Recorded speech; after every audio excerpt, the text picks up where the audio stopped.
wil julle vanmôre vertel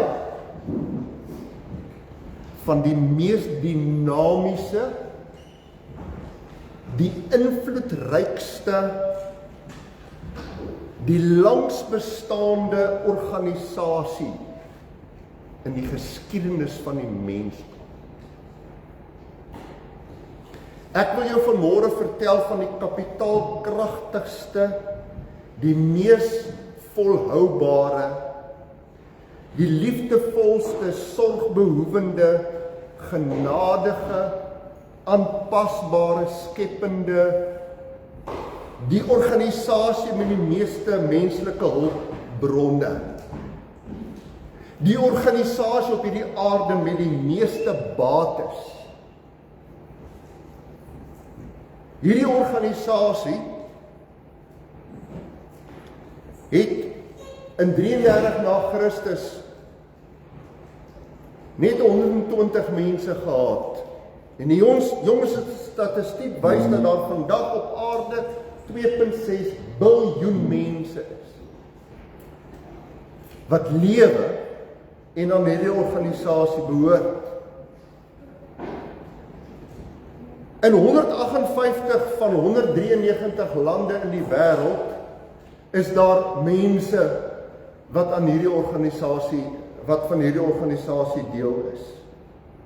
Hierdie organisasie het 37 miljoen takke op aarde, met 34.000 verskillende handelsname. Ander noem dit denominasies. Ek hou van handelsname. 34.000. 55% van die wêreldse rykdom behoort aan hierdie organisasie.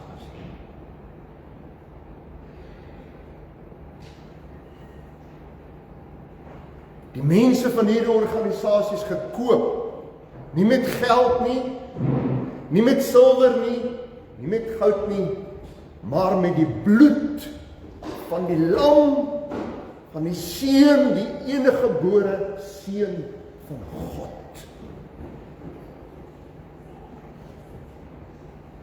Oor hierdie organisasie sê God in Hosea, hoe kan ek jou verlaat? My liefde vir jou brand te sterk. Hierdie organisasie is bestand teen die magte van die doderyk. Dit het die bedreiging van die Rooms-Katolieke Kerk van 300 na Christus tot 1517 oorkom met die reformatie. Die Spaanse inkwisisie van die 1450s, die Franse revolusie van 1790, die Russiese tsaar en die oorname van kommunisme in Rusland. Dit het die Chinese kommunisme van Mao Tse-tung met sy rooi boekie oorkom. Islamitiese ekstremiste in die Midde-Ooste wat teen hierdie organisasie veg en hulle wil doodmaak en nou in Europa wil oorneem, het hierdie organisasie oorleef. Hierdie organisasie weerstaan die aanslag van sekulêre linkse fundamentalisme of sogenaamde wokisme wat ons vandag rondom ons. Die kerk, die liggaam van Jesus Christus, waarvan jy en ek deel is. Kyk net so 'n bietjie om jou. Kyk net om jou. Kyk verder. Kyk na die wêreld en sien wat God gedoen het. Ek is besig met 'n reeks om te praat oor die 8 pilare van enige samelewing.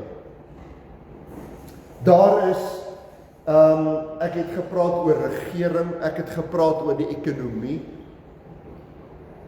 Verlede week het ek gepraat oor wetenskap en tegnologie. Daar is ook onderwys.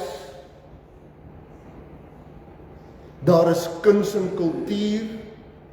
Maar die een met wie waaroor ek regtig met gesag kan praat, want ek is deel daarvan en in diens daarvan, En die een wat my betref, die grootste impak, en geskiedskrywers kan stem saam daaroor, die een wat die grootste impak het op die wêreld, is die kerk, die liggaam van Jesus Christus.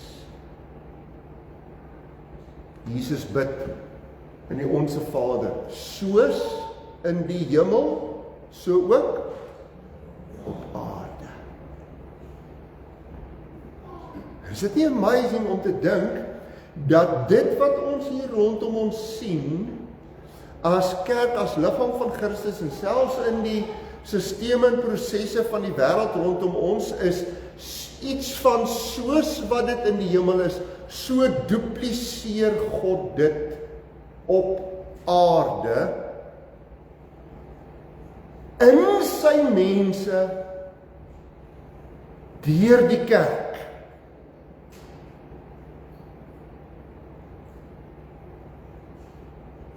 Ek wil vir julle lees in Genesis 12 vers 1 tot 3, die Ou Testamentiese weergawe, en dan Matteus 16 vers 18, die Nuwe Testamentiese weergawe.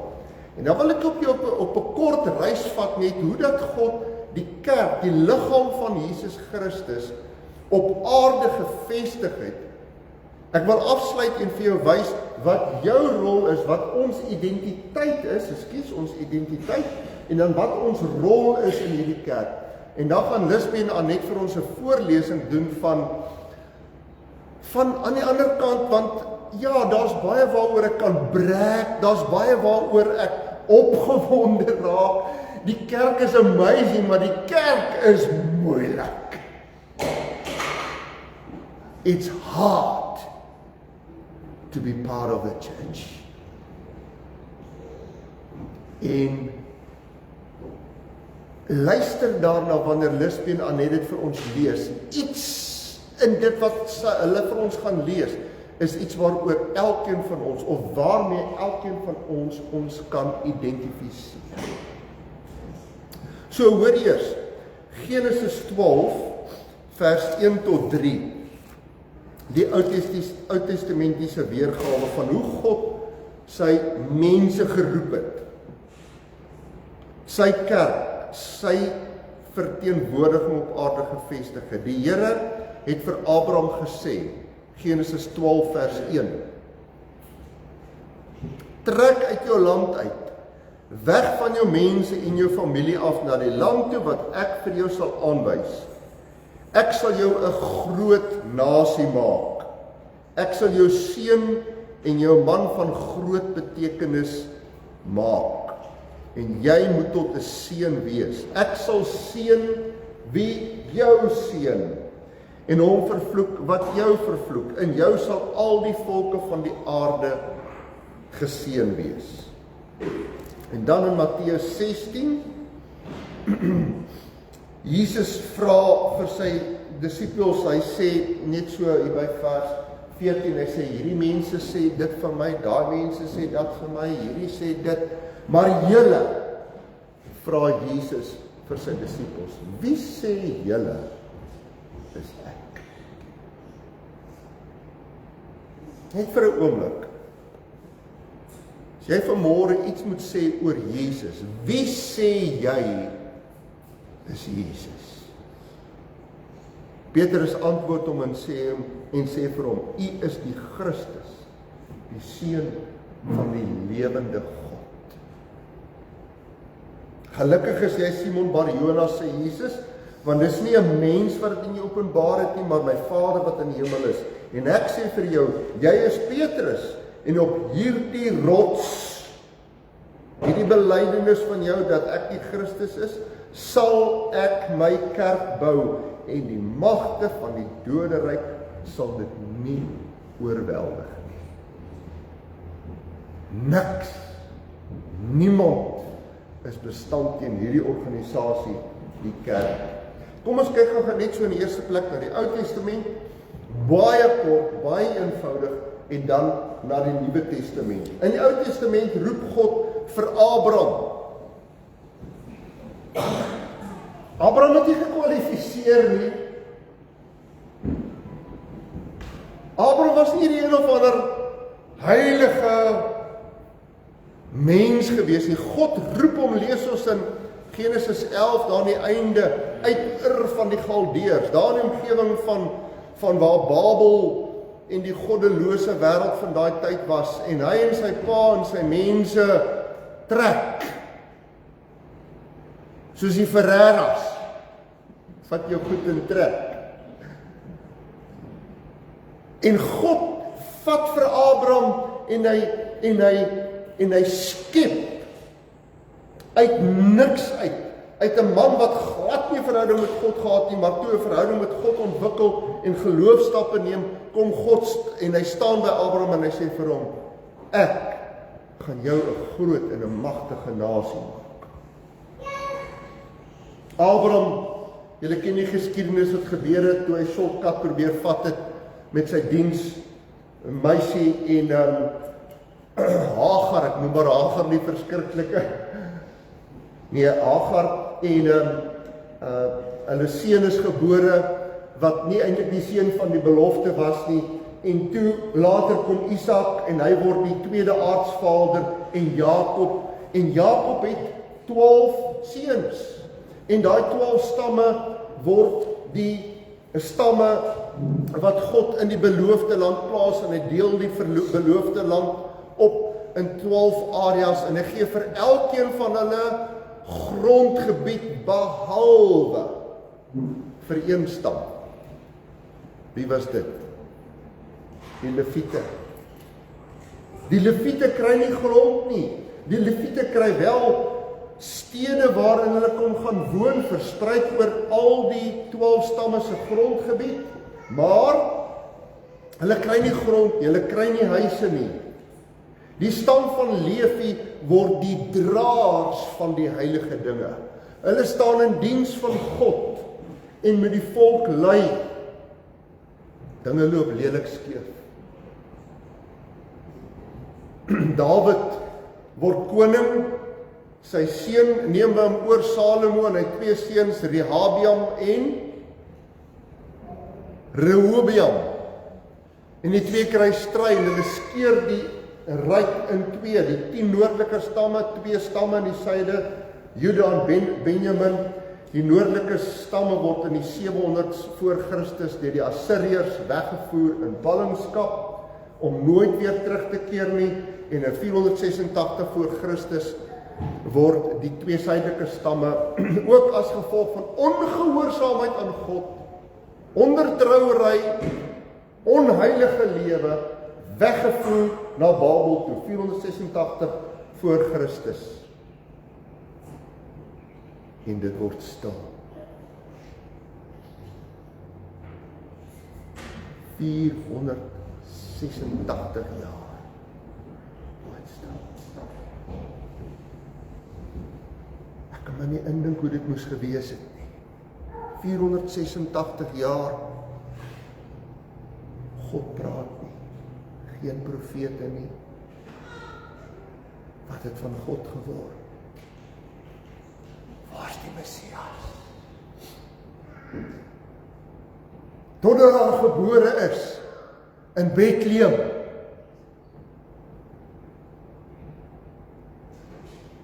Die Messias, die seun van God wat mens word.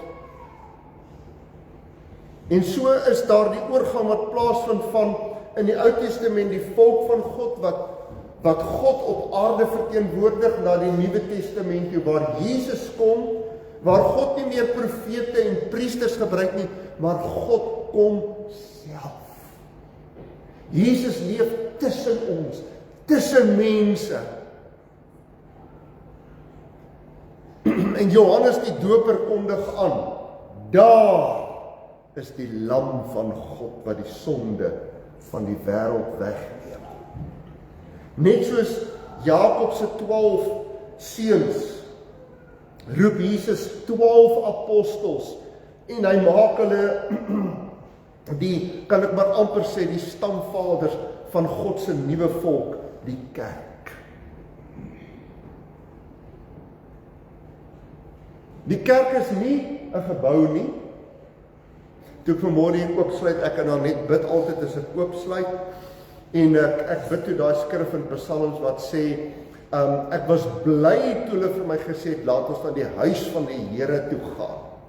En ons praat ons tradisioneel van die kerkgebou as die huis van die Here, maar waar woon God nou? Ek en jy is nou draer van sy heerlikheid. En nou is dit nie meer 'n Sondag wat die dag van die Here is, soos onder die ou verbond, die 7de dag, die dag van rus nie. Nou is elke dag heilig.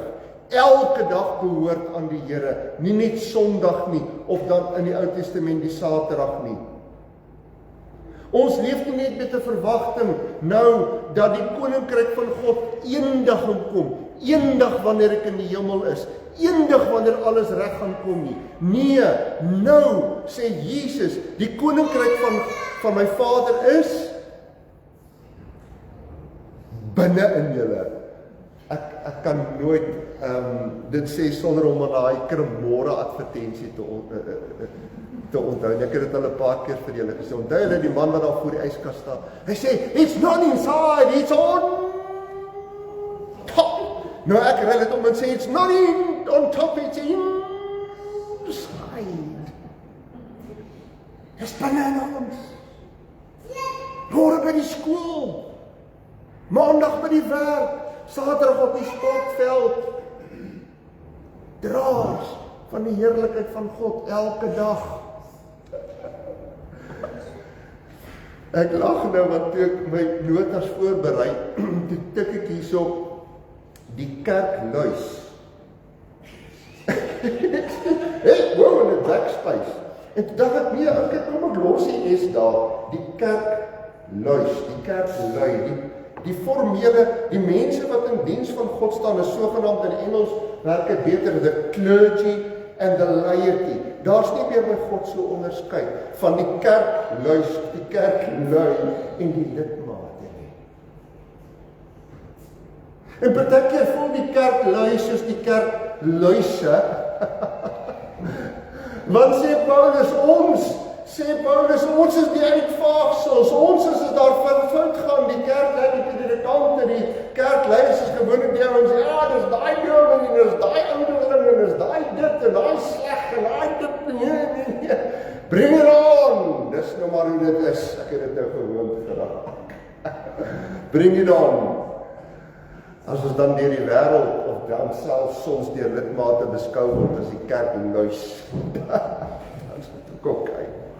Maar wat ek eintlik wou sê, as ek nou klaar gebackspace is, en ek van die S weg en die kerklui, maar sê, daar is nie onderskeid by God tussen kerklui en lidmate.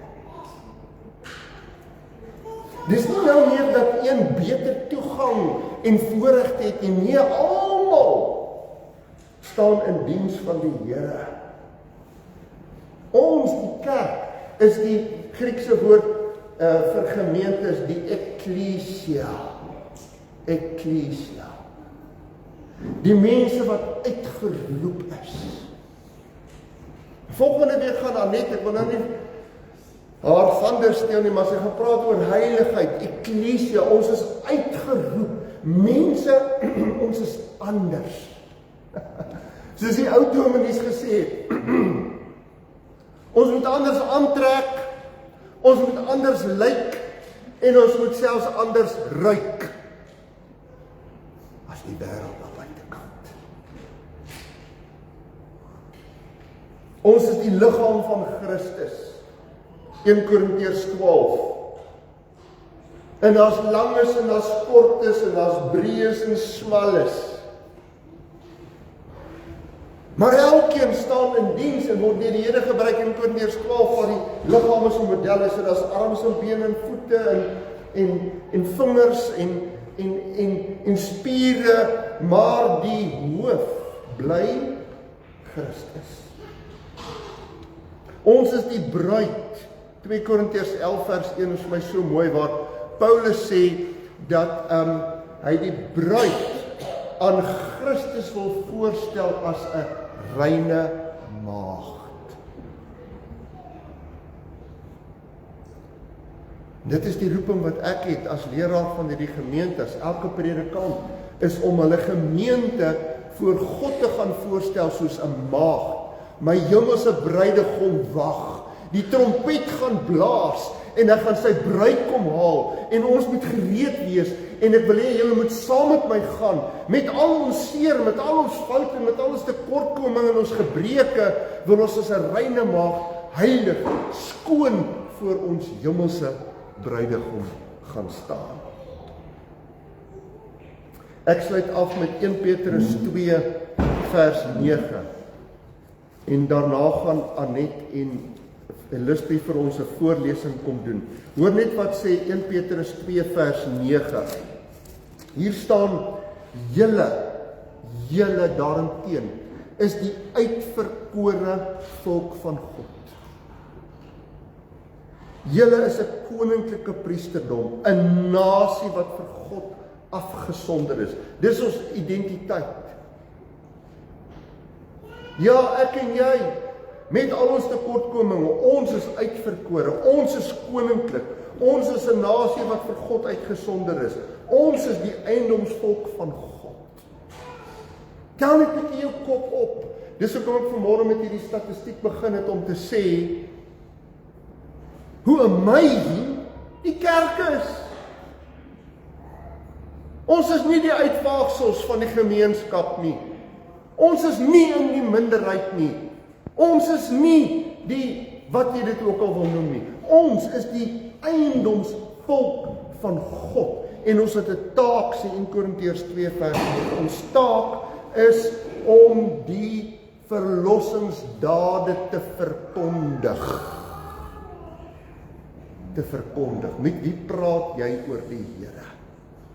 Man, hier is 'n hele reeks net in hierdie woorde wat ek nou sê en ek het al 1 Petrus 2 vers 9 in detail oor gepreek. Dis op ons YouTube channel, gaan kyk daarna toe oor 1 Petrus gepreek het.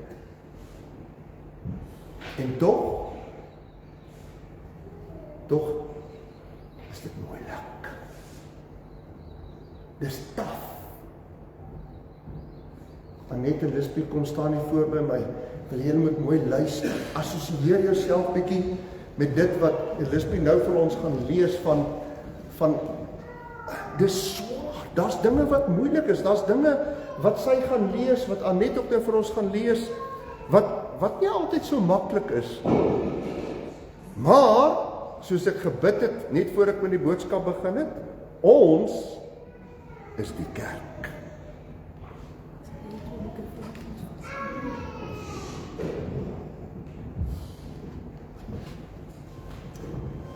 Church is hard.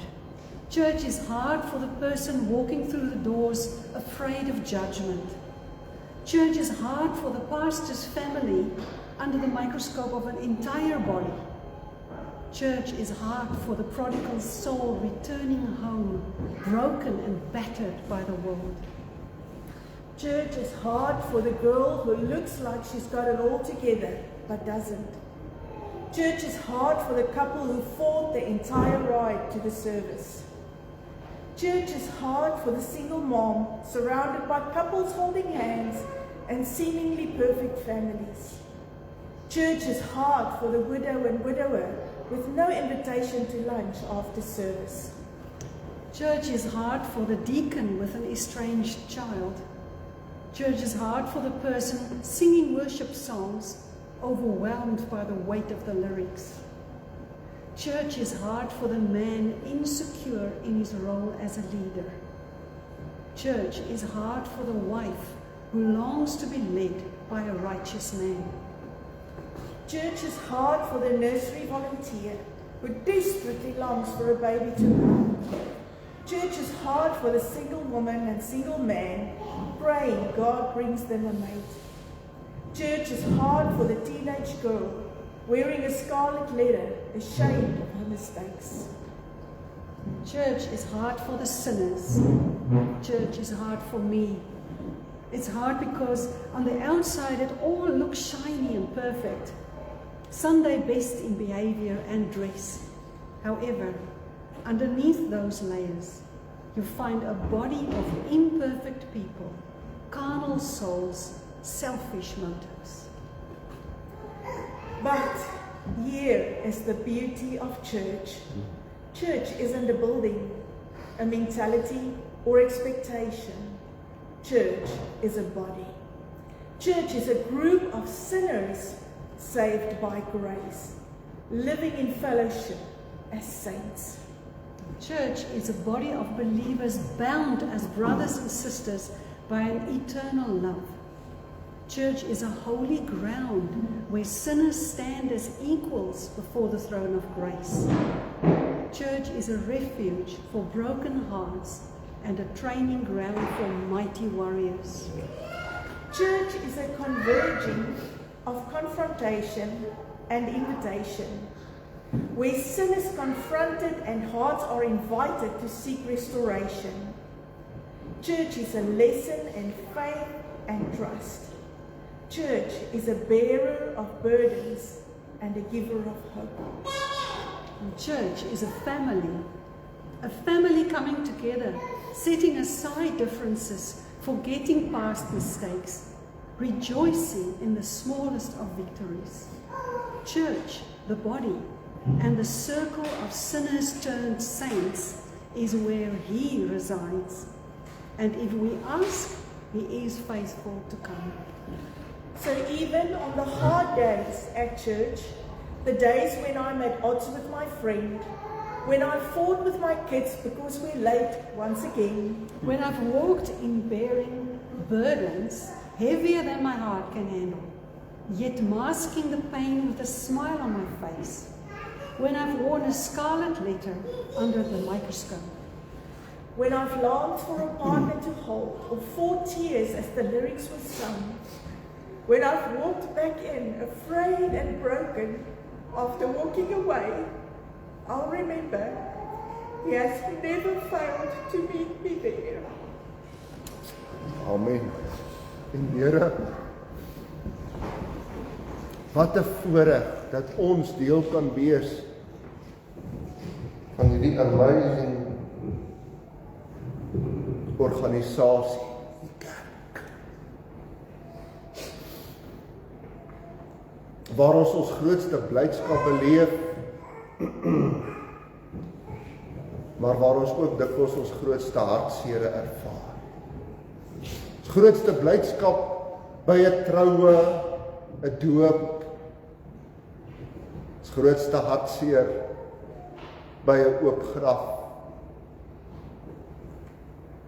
Ons grootste blydskap wanneer ons sing.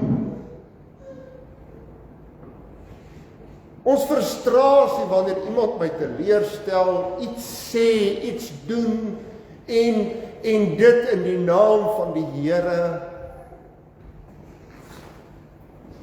Maar ons is kerk, ons is mense. En Here, ons gaan by die nagmaaltafel aansit en ek bid dat U Heilige Gees vanmôre iets besonder, iets bonatuurlik gaan doen, waarin ons opnuut net uitreik na mekaar toe om vir mekaar te sê, hier is plek vir jou. Ons dankie Here. Dankie dat U die hoof is wat ons saambind en seker maak dat ons deel bly van U kerk. Amen.